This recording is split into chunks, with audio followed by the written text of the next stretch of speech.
Welcome back, yo, to the Get a Grip on Lighting podcast. On today's show, we have our friend of the show, going way back to episode number 2 of Get a Grip on Lighting, and that is Spencer Miles, the president of Pacific Lamp and Supply out in Seattle, or the CEO or something. He's special there anyway, whatever it is. Yeah. Before we go, we got to talk about the original, Greg, Energy Focus. Go to ENERGYFOCUS.com, yo. Speaking of original here, we do hear a lot about UV stuff, but I want to talk about UV looks amazing, actually. Greg. Thank you. I want to talk about UV actually in action. All right, they have their Move product. It's lowercase m, capital U, capital V, lowercase e. Move. That's how that's spelled. And the Move Robo Disinfector is going to disinfect surfaces throughout the Javits Center exhibit hall at Light Fair next week. This is coming out this week, and Light Fair's next week, so they're doing it. Moving and disinfecting at a speed of 18 inches per second or 90 feet per minute. Wow. Pre-programmed advanced mapping technology to record the floor plan of the conference and use a powerful beam of UVC 254 nanometer light to disinfect surface pathogens. 99.9 plus percent efficacy rate within a 1 meter radius. So that's going to be going on live at Light Fair when we're there, man. That's so original, that's UV man. in action. So original. Yes. You got to hand it to Crazy. Energy Focus. ENERGYFOCUS.com, yo. That's right. And of course, the Whizzle Dizzle and the NAILD.org shizzle, brother. That's right, nail.org. Come on down to the National Association of Innovative Lighting Distributors, where lighting means business. That's right. Get educated, get associated. What's up, yo? Spencer Miles, what's happening, brother? Not much. Just glad to be back. Yeah, well, we're good to have you back, man. Greg, what are we talking about here today with Spence? We could go in any direction at this point, yo. Just the usual, I think. So you're currently the nailed past president. Correct. Yep. 7th year, So 8th what year, happens something in about like a that. week? Immediate past president, yeah. Yeah, I get the little banner, when we go to conventions. When we have conventions again. If we have conventions again, yes. You're going to get your Absolutely. name tag. It's going to look special. You're going to be a That's true. big shot. Yeah. Get to go to the past president's meeting. There you go. It's always fun. No, it's been a good 7 years though. I mean, I came on, what was it, 2014? So I think you were president, right, Greg, at that point? Yeah, that sounds right. It was I think about so. that, right? Yeah. So Yeah. it was, got to see the evolution, the upside, downside, everything about running an organization and watch the lighting industry change, which has been pretty fun to watch. Be part of it. It's been great. Greg showed you how to run an association into the ground. We brought it back up. There you It's go. not what happened, but you got it. That was a shot. Tell us some key takeaways from your time on the board through NAILD. One of my very first recollections was I think you might have been there. We went to Jersey to the past people who ran the organization's corporate office. We did what was called some SWOT analysis. And then, I'd heard of SWOT analysis, done it in school, done it with some things. But to actually spend 3 days doing it, I think I realized how ineffective it is and how much money corporations waste in doing things that just aren't getting things done. So hang on. So you're talking about the SWOT analysis being wasteful. Yes. I agree with you on that. Yeah, totally. It's the biggest waste of time in any corporate organization in the world. So I just sat there for 3 days going, what are we doing here, people? I think if 4 of us could get together and do this thing better and more efficient and make more money. So, and I think we've done that, right? 7 years later. One of the other key takeaways was just meeting people, getting to know a lot of people within the lighting industry has been probably one of the best takeaways, honestly. The NAILD, Can't beat that. Being on the NAILD board used to be a grind out, man. It was almost a decade. It was. I mean, I think I was the last. I think I was the last one that served the 7 years. Because Matt, maybe? Matt came. No, I think he came on when we changed it. Yeah, we reduced the people and then went down to a 5-year term, I believe. So if you're thinking of coming on the board, Mohicans. it's a 4-year term now, not a 7-year. Yeah. term. As a distributor member, yeah. Yeah, you guys went through hell and back, man. You and Yeah, Corey. saw a lot of different vendors come, go, met a lot of great people at the vendors. So, and I think the relationships that we built with the other people who are on the board has they're lifelong relationships. So that's something you can't ever replace. So that's been good. Have you ever been on any other boards as No, a I've volunteer? thought about my HOA, but I'd probably, do some mean things to my neighbors. So I've decided that nailed is probably about it. All stuff you learned from Nailed how to be that way, huh? Yeah, and it does teach you things like with your HOA. There's, your neighbors don't know What's an how to work a HOA? board, What's an HOA? housing association for your Oh, neighborhood. okay. Yeah. Yeah, Okay. don't put your Sorry. garbage cans in front of your house, that type of stuff. Oh Um, man, so you'd be persona non grata in about 2 weeks, bud. I'd change the whole thing, but it's helped to get how to put things up, how to put motions up, how to put where to spend money in the neighborhood. So that I learned from Nailed, right? So it's helped me in my personal life as well. So that's been good. You know what What are you I've gonna do with learned, all your Craig? free time? Hang on a Yeah, second here. You know what I've yeah. learned from Nailed and from managing Nailed and Mm, from working in the limits of volunteerism. that's true. Volunteerism is so limited, dude. Like, oh, we have a volunteer working board. It's great. Nothing ever gets done. And I would say up front, a lot of people volunteer. Oh, I want to do that. I want to help. I want to be part of that. And then when it comes down to it, then you see the limits. Time becomes the issue, right? You True. can't get things done because we're all, especially in Nailed, we're all running our own businesses. So that's hard to shave out hours during your work week to do that. Right. Yeah, and I think that was our big issue with everything was it was all volunteer, and what we wanted to do is just advise and have somebody do the work and then see the results and keep moving. And it Yeah, wasn't there, but now it's there. So that's all in the it past. So is. you have a ton of free time now. You're back to Oh selling yeah. light bulbs all day, every day. What's the market looking like? How is it in your area? It's different. It's a lot different. Yeah. We were heavy MRO. That's what we did day in, day out. Drop off 5, 6 cases of lamps every Friday. To your customers. So that business, especially in our neck of the woods, where a lot of people aren't going back to buildings, it's dried up a little bit. So we Now luckily you guys say, prior to that oh, sorry. was that Sorry, I you say guys we were have your own fleet of trucks, right? yeah. We have 3 trucks. Yeah. So or 2 now. Sorry, 2 after the COVID. We downsized a bit. But we were able to move into more new construction. I've always kind of despised that world. It's not crazy money making, right? It's not fast turns. It's very competitive. It's a grind on your people. So I never really liked it, but we've started that now. We've gone heavy into controls. We're doing design work for contractors. We're doing commissioning. We're doing everything we can, adding any value in any place of the supply chain that we can, and then we've expanded outside of our normal territory. We made the decision early on that we couldn't stay in this market as this market was shutting down, and we had to expand to markets that were growing and staying open. So luckily we did that, and Now, did it you was do that that or go to the internet. physically?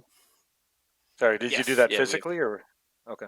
yes, yeah. Physically, we got salespeople now all over the country, so that's it's been good. We get to work in territories. Through COVID, it was very good because we were able to do work in other parts of the country that we normally wouldn't be able to do work in, or we couldn't do in Seattle because we were shut down, right? So that really helped get us through, and I think we've come out a better company. And these people you have working now, it's all remote. You still have just the one office in Seattle, correct? Yeah, just still this office. Most of the sales guys are now remote, and then partnered up with some other people in other territories that needed lighting help that may necessarily don't know lighting, don't know controls, things like that. So or have the availability to certain lines. We have availability to most lines, so that's been huge. So you're going in promoting controls. A lot of your jobs that people are coming to you guys to price, right? Versus you Yeah, going to the end user. I mean we've got 6 people going to end users locally. But Okay. what we've done different, I would say, is your large contractors, they have hundreds of employees, right? They're designing controls, or they have architects, or whatever it may be on the new construction side. What we've realized is there's that middle to low market where a contractor does not have the employees to design controls. So if we can help them and do it, they'll buy the product from you. It's been great. And what kind of, give us some examples of control projects. Are you making it real easy doing occupancy sensors on walls and ceilings? Or are you doing full It programmable depends on our fixtures? market. Our market, we have, you can go on the rebate side. We have Lumiere light level control. So you got to have a sensor in every fixture, control at the hub. If you're doing a rebate. Now, if you're doing new construction or TI, we got to meet ASHRAE 19, I believe it is here. So, and Seattle has its own code. So we're daylighting, we're zoning, we're doing, the lights aren't on unless somebody's physically in the space. So we're doing all that. We're commissioning, for the contractor. It's a revenue stream. It's not a huge revenue stream, but it's a way to add value to the contractor. They don't, they just want to wire things up. They don't want to sit there on the tablet or the phone pairing up everything. They see that as a waste of their time. So if we can just charge them a flat fee, go and get it done, you make some money. I'm pretty good. Isn't that the manufacturer rep's job in at least in Minneapolis, that's the case, is if you're going to sell a certain brand system, the manufacturer It brings in a is. commissioning person. It is. So you got to partner with the right vendors and the right rep agencies that I would say give up that control a little bit. And you have to prove you know what you're doing. You can't just walk in there and bumble it and then have to call them on the backside and be like, man, I messed that up. I need you to come fix it, right? You need to make sure your people are trained well. Get in there, get it done. And it really started with me. I did it first and then started training a second person inside our company. So I would say she now knows probably more about controls than I do. It's been good. That. I love it when an employee's better than me at something. It's so cool. I hope they're all better than me. Yeah, dude. It's like, when you start with somebody and you're like, okay, here's what we're going to do. And then you do it. And then, you say, okay, you push out a little bit and you say, okay, you're going to do it on your own. And then you pull them back in, you coach them a little bit. And the next thing you know, the student has surpassed the master. And there's nothing to me more thrilling or more that gives me more joy than that. I'm being honest with you when I say that. When you see somebody that's really, I'm talking like not something that's a month, like it takes a year, 2 years, 3 years, and next thing you know, they're better than you at it, and you may not even know what's up. That's so much fun as an entrepreneur. It's so underrated, that part of it. The coaching of others and the helping them and moving them forward and teaching them skills and making them confident. I really love that part of it, and I've seen it happen about half a dozen times for me, and it's the things I look back on the most with joy, actually. It's like, oh, yeah, that was fun. So, yeah, it's good to hear that you're doing that. Let me ask you a question. You came on the board, you were an employee. Yes. Yeah. You came off the board, you own the company. How did that work? Wait 7 years. You just get, but now that you're an owner, then you take over the company. I think it was 2019 you took it over, right? Correct. With John. Yeah. And then you smash into COVID. How? Did you? It was. You're saying, how's my luck? What is my luck here? I worked here for 20 years. Now I bought it. And now I'm screwed. How have you dealt with the emotions of that? How have you dealt with the management of that, the pressure, all those things? Tell us a little bit about that. A lot of stress, a lot of sleepless nights, and I would say a lot of stubbornness. Actually, it was 3 months prior to COVID. We took it over. We're looking at the financials. We're like, all right, here's the next 10 years. We're gonna create nice lives for ourselves. And then that hit, and then all of a sudden you see your sales declining. You see your people gone. You see your city pretty much gone.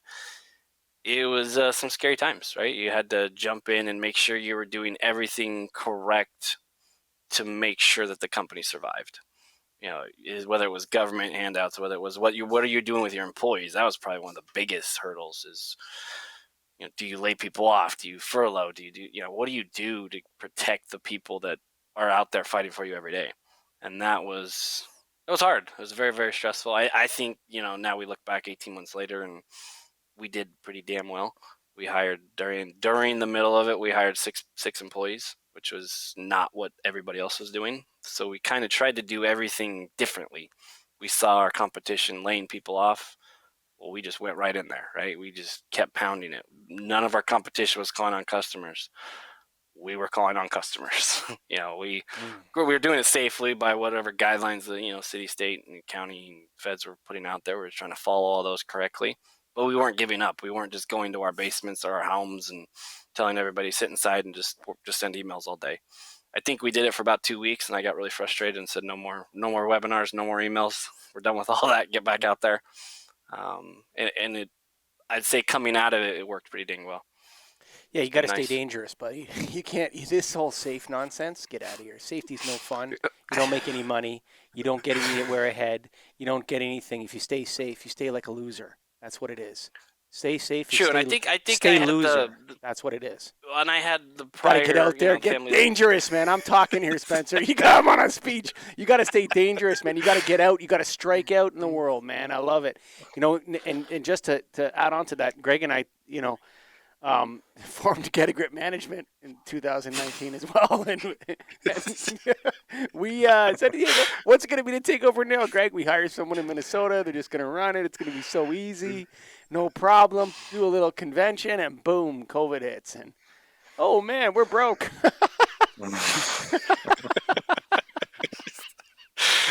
Oh man! Figuring it out. I would say it challenged all of us, right? We all. It was a new challenge. I think if you look back to the winter of 2019, right around Christmas 2019, John and I probably thought this is going to be easy. Yeah, all we got to do is we were given the Porsche. Just don't crash it.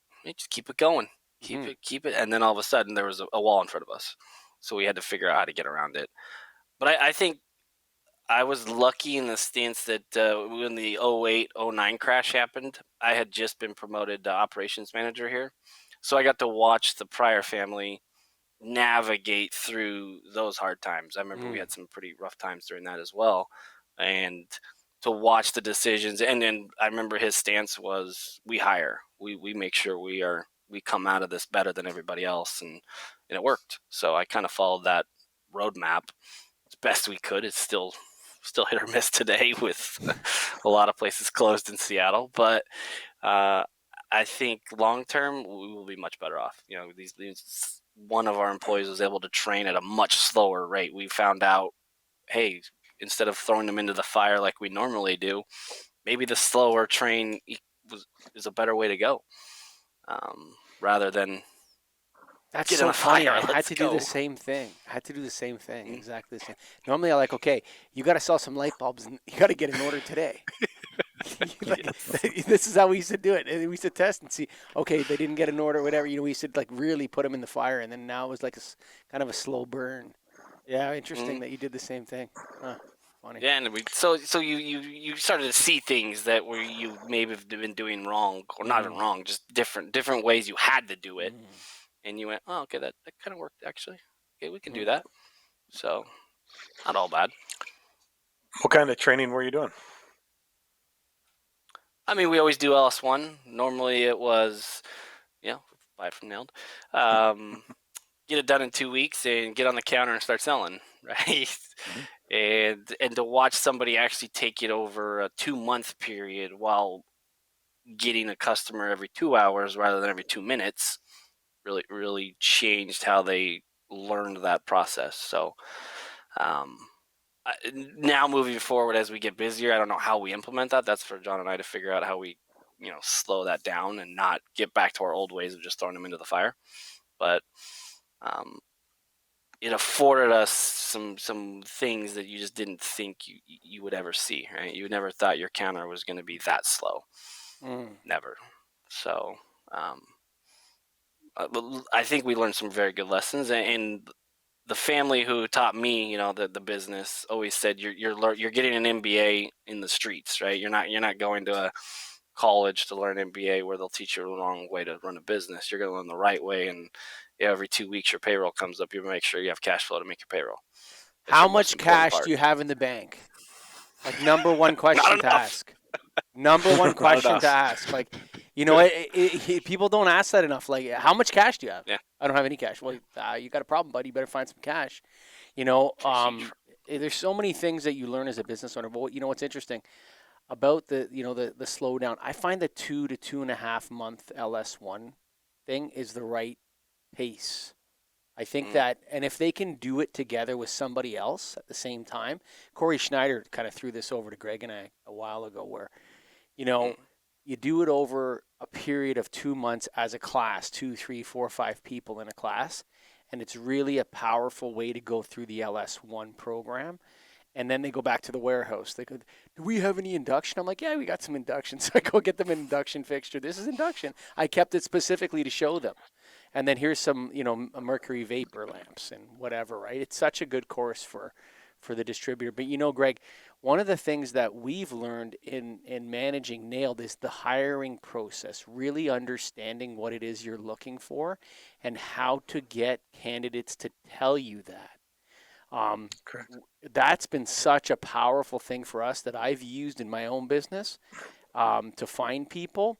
And it's a way where you get rid of most people through tests that they don't know they're taking, if that makes sense. Like they don't realize that this is a test. Okay, so for example, you have to arrange a call between my business partner and I in Toronto on the video chat of your choice. Okay? Now, one of the things in managing Nailed that's a huge problem. It's not a problem in Seattle for your people probably, but a huge problem is time zones. Okay? Yeah. Like if somebody can't handle time zones, they can't work for Nailed. Like it just causes so many. No, man, Spencer's Pacific, Matt's Mountain, Greg's Central, Mike's Eastern. Like you gotta be able to manage that. And if you screw that up, it creates all manner of chaos. Like it's really chaos making. And you affect 4 people's day. Yeah, it screws everything up, right? No, you can't call Spencer at 4 a.m, or whatever, right? You know what I mean? It's like he's in Pacific time. So what we do is we tell them you have to arrange a call for 1:00. And if they don't tell us, does that mean 2:00 Eastern for Michael? Then we know that's a check against them, that they're not aware of time zones.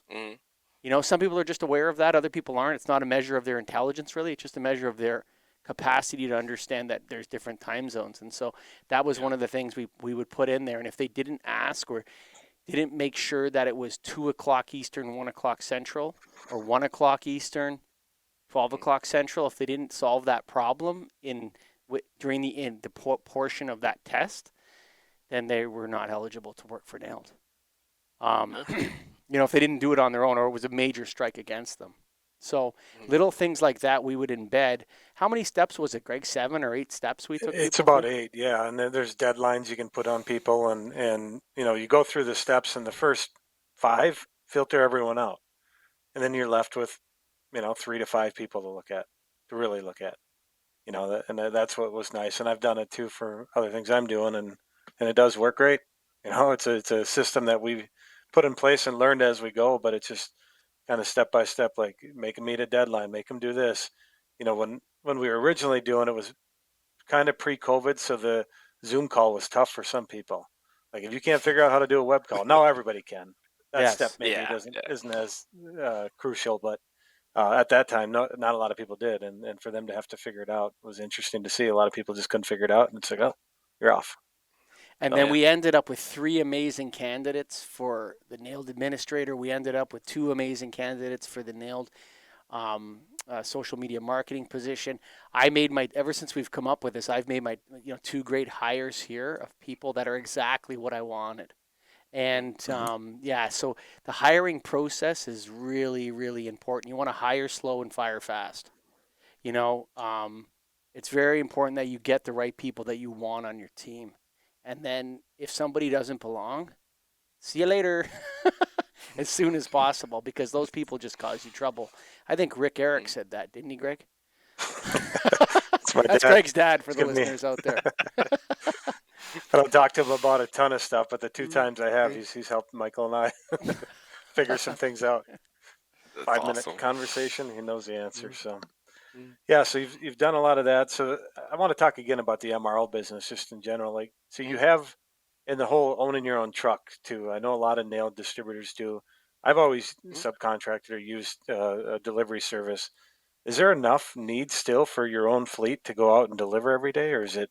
I know it varies, but Yeah, for us there is. Yeah, I mean we okay, downsized, like I said earlier, from 3 to 2, with projects that our sales team's selling or that we're selling to contractors or ESCOs. You need a full big truck, and in our daily flow, yeah, we're still there. I've looked at that actually using, third party fleets, and maybe Mhm. it's our market. I know I've talked to other nail distributors about this, and they seem to be getting really good rates. I have not seen those rates in our market. We do Okay, have a lot of traffic in this town, so maybe that's why. But yeah, it's getting harder. I will say that with gas prices, skyrocketing with the cost of your truck, and then cost of employees, especially in our state, is uh, it's getting to the point where we need to look again at that. Yeah, Depends on who your well, customers are.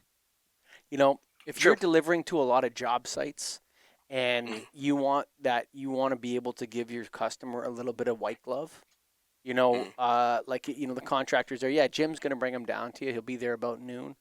And then and he's like, well, those go over there and they help carry them because they're part of Pacific Lamp. They're part of the team, right? Whereas yeah. a courier's like, no, bud, I got this is $8. This is I'm getting $4 for this. Here you go, buddy. Mm, You get these off yeah, my yeah. truck or whatever, right? So it depends on who your customer is. For us, like the days of us sending six skid of F-17 T8 835Ks with 10 boxes of ballasts and whatever to this facility are over. We don't get those orders anymore. So the courier system is just they're COVID aware. They know all the rules of all the different buildings. So we use couriers, but it just kind of depends on who your customer is. That choice. I don't think it's purely a cost. It's a service thing. If It's a Pacific great Lamp point. is providing that service to its customers, Mm, then it's something. It depends on who your customers are. Like I said, if those new construction customers, they want a better service, they want someone who's wearing safety boots, they want someone that has WMIS and the training and all mm, this stuff coming on their sites, and it depends. It depends is the question. It's not a pure money problem because couriers cause a lot of problems for yeah. us. Well, and the other So one too is when you're in a skyscraper, for instance, our driver knows where the engineering office is. It's an unmarked office in the belly of a 30-story building, hmm, so he knows where to go at the dock, go down there, go to the unmarked door, and that's the guy who ordered it is behind that door.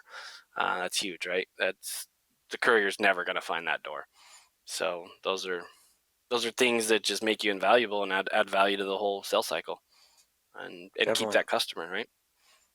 Yep. So. W- One thing you've always been big into too, and I've never been involved in is buying groups. Mm. We don't have to name names here, but just you've been involved in buying groups. What are they like now? Is that totally different? Is it still a value to you? Where are we at with buying groups and lighting? I would say after going through COVID, it was very beneficial. You had, Okay. if you got 1,000 distributors that are for the most part all down in sales, let's say 25%, just average, your vendors were more likely to adjust programs. Not all. I could name all the ones that didn't. I'll never forget them. But the ones that did, you didn't have to reach out to them and explain 40 times.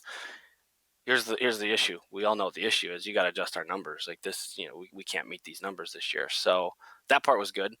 And I would say the resources they were able to give on some of the federal stuff where you needed to file for PPP or ERTC, things like that.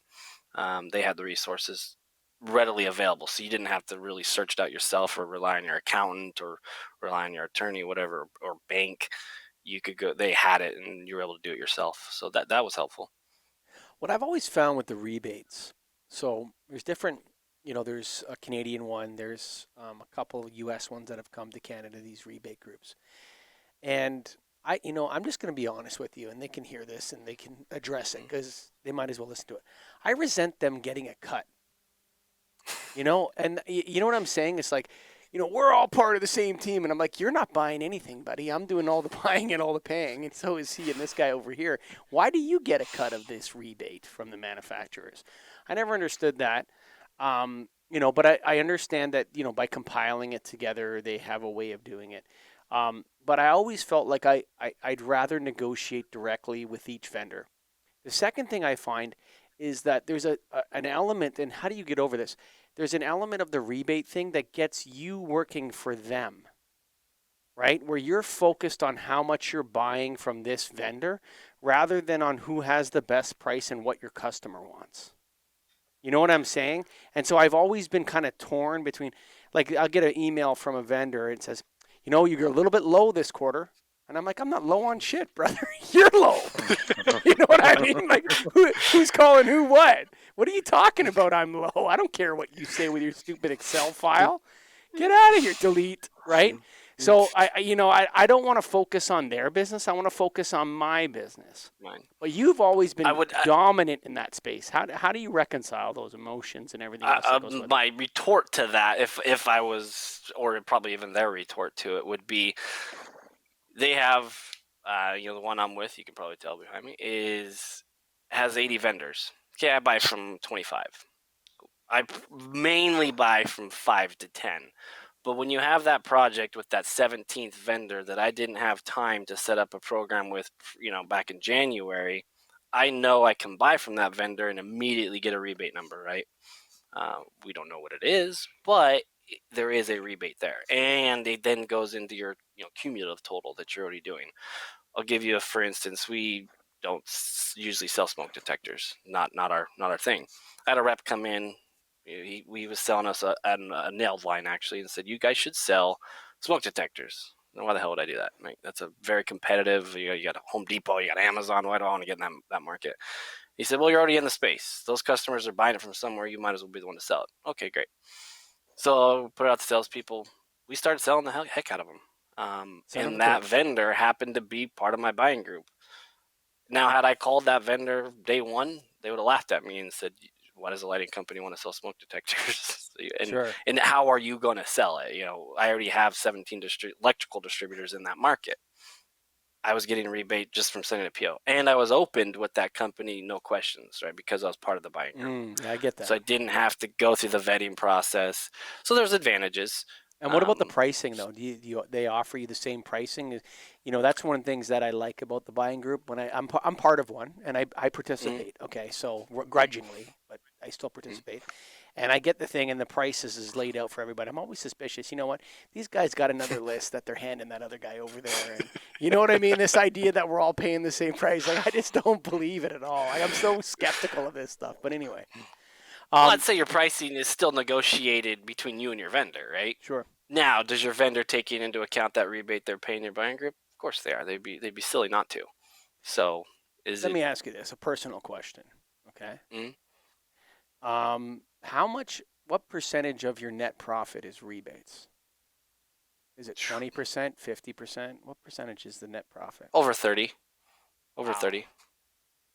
Wow. Yeah. Huh. So we operate to that. We operate to that, though, right? Does your software, are you calculating that in real time? Because when I see their, so that's just like a Christmas present at the end of the year. Yes.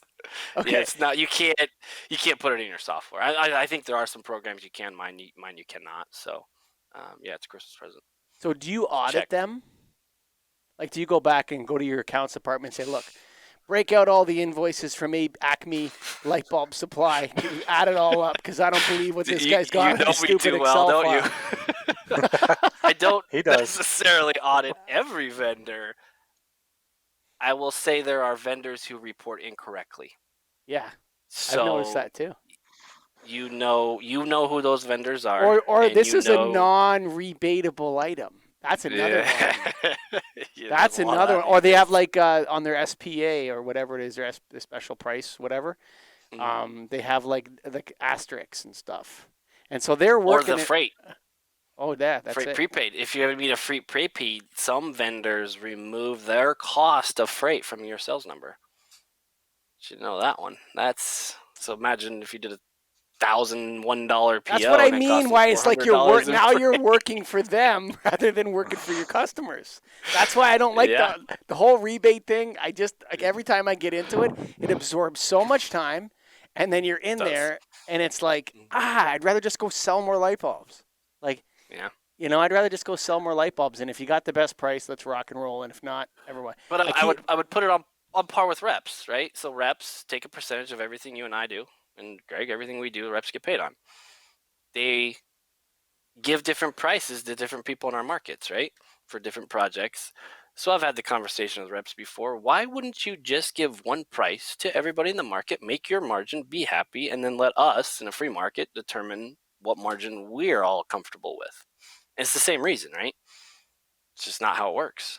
There is no set answer, but it's the way it is. So you got to That's how play, it is. right? You want to play, you got to get in the pool. Yeah. So what with all the changes that have happened, you've talked about, we're in a new challenge. What excites you about lighting coming up in the future? Whew. I think with the supply chain issues we have right now, because it's bad, right? I don't think we've ever seen anything like this with inventory out there and price increases, and I think the excitement comes. What does lighting industry look like after this? I have no idea. Like you're looking at vendors that have 50% of what they had a year ago. You're looking at price increases that are. I think I saw one that said 30%. Are you kidding me? You're seeing freight increase from $1,000 to $2,500, 2.5 times it. All of a sudden, boom, your freight costs prepaid changes. So where does the industry go after this? How do we absorb this amount of increase and inflation into our industry? And what does that do to the end user? What changes are the end users going to make now that your costs are 30 to 50% higher than it was 2 years ago? What does it do to projects? Like all those questions, controls. Does it change regulation now? Because are we going to keep over regulating and costing more while costing? Where does it go? I got to hit you back here because there's okay. So I still saw a lot of legacy lamps. Okay. I do too. Yeah. So I mean, you got to break it out. So first of all, LED was getting really cheap. Okay. Like you're talking a $3 T-LED and stuff like that, Canadian, $3.50 for a T-LED. Our cost, whatever, landed in from China or whatever it is, DLC approved, premium, right? What a joke that All the is. stickers. I just gotta laugh at that. Such a joke. Like I tell my clients, like that doesn't mean anything. That doesn't mean anything. But anyway, so you have this LEDs got really low. So what if they go up 30%? Like I'm not telling the vendors to charge us more, but like I haven't adjusted I have like a software system that we use to create our projects. I haven't adjusted the prices in years. Everyone was freaking out here. I said, don't worry about it. Like we've been making too much money for too long. That's part of the problem. On these LED tubes and the fixtures and all, the prices have come down so low. It's almost worthless. Like what's a wall pack cost? $55? That's too cheap. That's like throw it out when you're done. I mean, there's no like the cost of something has to be enough so someone can actually. If you're buying a wall pack for $50 from a vendor and they say it's a 10-year warranty, you're an idiot if you believe that. You're an idiot. Like I hate to say, no, we got it, we got you. We paid $37 for it from China. We got you. That $13 covers the warranty. I mean, look, a lot of vendors in lighting are just insurance companies for failure. That's all they are. Like all, I mean, and I'm not talking about some of the better nailed vendors that, innovate and create products and do great things. Like Energy Focus, for example, is one of those. But a lot of the day-to-day stuff out there, the only reason you're buying from this company is because you don't have to worry about the warranty. You can blame it on somebody else and then go to them and make them pay. It's an insurance policy. You could buy from Chinese manufacturers directly, but you don't want to have the warranty issues. You don't want to deal with the quality control. That's why you don't do it. So when things are really low like that, it went too low. It's time to come back up a little bit. Is it 30%? Is it 10%? I don't know what the final number is. I don't know what dudes are doing in the docks of Long Beach and LA where these ports are. If they're on strike, they don't want to get vaccinated or what, they don't want to be around unvaccinated. Whatever the hell's going on down there, it's going to get sorted out. Hopefully, I believe that it's going to get sorted out. And then what's going to happen is the industry is going to say, we went crazy with these low prices for a bit. It's time for a rebound to raise the prices a little bit. That's not a problem in the legacy area. People have no problem paying $1.50 for an A19. You know, it used to be, remember we used to argue about 34 cents or 26 cents for an A19? People have no problem anymore. That's already happened. The same thing is going to happen to the LED market. And if you use percentages to mark up your product, Spencer Miles and Greg Ehrich, you're only going to do better. That's all. I'm not worried. True. If you do cost plus, yeah, our margins increase actually a little bit, right? Our gross profit does. That's why you got to focus on your customers, not your vendors. In times like these, you got to be engaged with who's giving you money, not who you're giving money and they're going to give you a couple pennies back after. You got to be focused on who's giving you the money and make sure you're serving them and find them close, stick close to them like glue. Could be the theme at the next convention. Whew. Right there. That's a good theme. You got to be a gangster, yo, in this game. That's right. Yo, go to energyfocus.com. That's ENERGYFOCUS.com. So original, Greg Ehrich. Tell us about that move fixture they got going. It's a disinfection robot. I don't know if you call it a fixture. It moves around and cleans the area, man. And it's doing it at the Javits Center at Light Fair next week. And there's nothing I like better than actually hearing a real world application, not just a spec sheet and seeing it. I want to actually see it there. I know I can't see it when it's working, but I want to know that it's getting done and see the results. It's going to be cool. So check it out. Jimmy Tunable pulling off a full-blown heist down at Light Fair with his move robots, disinfecting everything. Hey, folks, you know what? This industry can participate in the recovery. Yeah, that's what I want to hear. We're going to participate. That means we get rich. So join NAILD. Go to NAILD.org and let's participate in this recovery. And that means a little bit of UVC, son. That's right. We're going to do it. We got training going. We got it all done. So go to NAILD.org and check out our sponsor for this podcast, Energy Focus, led by James Tunable, ENERGYFOCUS.com. Thanks for listening. Yo.